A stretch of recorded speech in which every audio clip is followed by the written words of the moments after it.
Okay, Chelsea have been granted permission by Derby County to talk to Frank Lampard over the vacant manager's position at Stamford Bridge. Now, as soon as Maurizio Sarri was announced as leaving for Juventus, Lampard was the first name linked with the job at Stamford Bridge.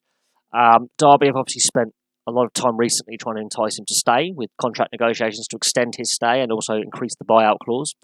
But Chelsea are happy to meet the £4 million required to buy him out of his contract. There are some sticking points. One, Chelsea fans, while Frank Lampard is a club legend, I will say this as a word of warning: club legends as players don't always make club legends as managers. We've seen it happen time and again where a player has been brilliant as a player at a club, goes back to managing, it doesn't work. There was a lot of pressure on the Chelsea job.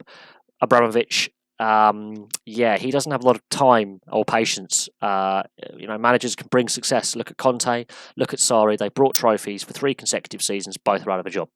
So there is that to bear in mind. Is managers aren't given a lot of time at Chelsea. The average tenure is about 9 to 15 months, in that range. So a season to a season and a half.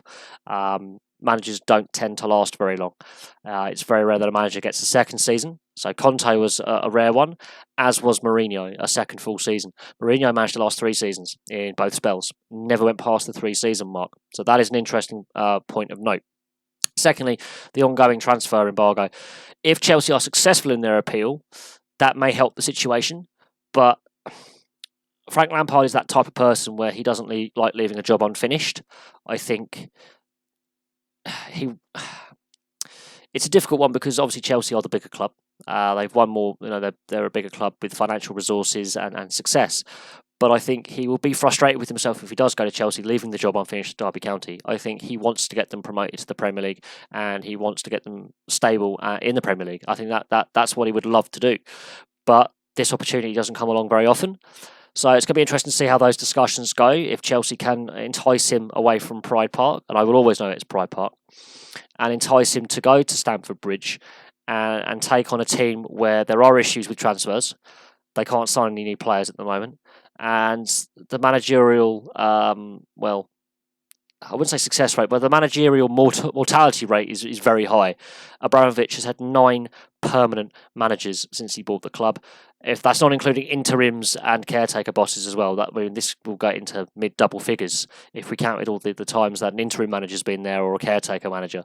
So managers don't tend to last a very long time and don't get given time at Chelsea. They have to be successful off the get-go. And even if they are successful off the get-go, that doesn't mean that they're going to have a second or third season. Look at Conte, look at Sarri. They bring silverware and they're out of a job. So it's going to be interesting to see what happens. The ongoing transfer ban could be a sticking point for Lampard if he's not allowed to sign any new players and if they're unsuccessful in their appeal at the Court of Arbitration for Sport. And I think Frank Lampard is one of those type of guys. While this opportunity doesn't come along very often, he is one of those type of characters who doesn't like leaving a job unfinished, and there is unfinished business at Derby County. So it's going to be interesting to see if he actually rejects the offer or takes it up. It's not a done deal, but Chelsea have been given permission to talk to Frank Lampard by Derby County. So we'll see what happens over the next 24 to 48 hours, maybe 72 hours. But I can see a decision happening by the end of the week, whether he's leaving Pride Park and going to Stamford Bridge or he's staying in the East Midlands. But for now, thank you very much for watching. Please like and subscribe. Place your comments below, and I will have some more videos for you soon. As you can see, I'm prepping the board for the final round of 16 game, the Women's World Cup between the Netherlands and Japan. And there are some other video ideas coming up for tomorrow because there's no football tomorrow. So I can do some NRL videos on a video on Peter Sterling. I'm going to look at the NHL draft picks from the draft lottery for the Winnipeg Jets, my team.